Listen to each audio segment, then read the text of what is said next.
Welcome to another edition of In the Lab. I'm your host, Steve Welsh, and today I'm going to be reviewing PS3 exclusive Resistance: Fall of Man. Alright, let's get you caught up on the background story of Resistance: Fall of Man.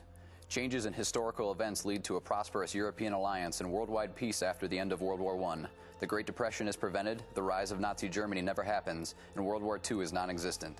But the rise of an isolated Russian empire under Tsarist rule takes place after Lenin's revolution is squashed. From Siberia, a new menace surfaces after Russia initiates a communications blackout with the rest of the world and builds a wall against its European border referred to as the Red Curtain in 1921. Word spreads of Russian and Eastern European towns being destroyed in a single night. A strange cold front spreads across over Russia, and a single radio message is heard: brotherhood, strength, fortitude, in the face of an angry night. December of 1949, Chimera forces breach Europe, and by February 1950, there are very few survivors. Northern England is the last stronghold of Europe.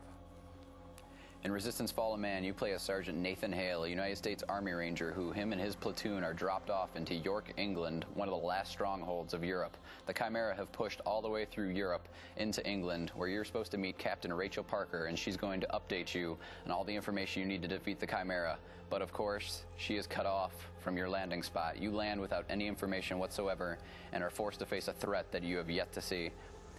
Nathan Hale is the only person who survives this first level of attack and might be infected by the Chimera, as you'll find out as the story moves along. And as for the controls of Resistance: Fall of Man, it's going to play like your normal World War II shooter, except of course this isn't World War II. You're going to have the same type of weaponry that they would back then, plus you're going to be able to pick up the Chimeran weapons, which are going to have alien technology, which I'll talk about in a little bit. But as for the actual controls, normal X is the jump button. It's not one of those first-person shooters where you're stuck on the ground the entire time. You can actually jump and get up onto platforms and whatnot. Triangles, melee like usual, so if you like those kills like in Halo, you can do the same thing in Resistance. Circles, throw grenade. Primary fires R1, secondary fire, alternate fires L1. It's very instinctive. The top shoulder buttons R2, and then the analog stick will allow you to quick weapon change, because you can hold up to 8 weapons in this game. You're going to want to get through them quick because you're going to need the right weapon for the right job.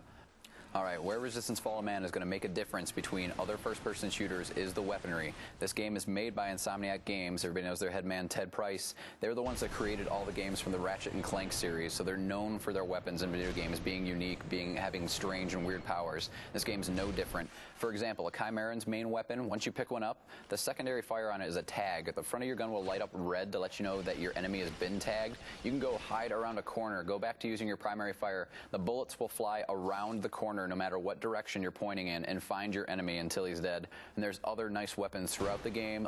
Grenades, for example.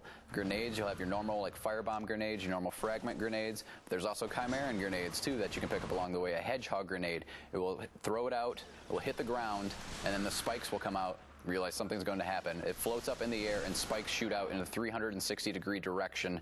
Another very nice thing about this game, it is a PlayStation 3 exclusive, which means it's going to have the 6-axis controls. I know there have been very few games that have actually come out that have used it well. Thankfully, Resistance is one of them, because the Chimera, they're going to get close enough, they're going to grab, and they're going to bite and try to turn you into one of them. And so that's when the 6-axis comes in. If you get grabbed by one of them, you have to shake the 6-axis like that person is actually in front of you to try to toss them off and get them away. Very nice touch. They found a way to toss into the game that actually made sense, and it's actually fun to use. Another thing, now that they've come out with the DualShock 3 controller finally, there are rumble capabilities. They came out with a patch. Even though this game is from the launch date for PlayStation 3, they've gone back and added rumble throughout the game. Alright, so closing thoughts on Resistance: Fall of Man. What can I say? For a PS3 launch title, great graphics, very good, very instinctive gameplay. If you picked up a first-person shooter, you'll know what to do almost right away. Great weaponry, and a really interesting lead character in Nathan Hale that you'll get to check out again next month in Resistance 2, the sequel that comes out on November 4th. As for my final score, I give it 4 hedgehog grenades out of 5. Go out and check out Resistance: Fall of Man.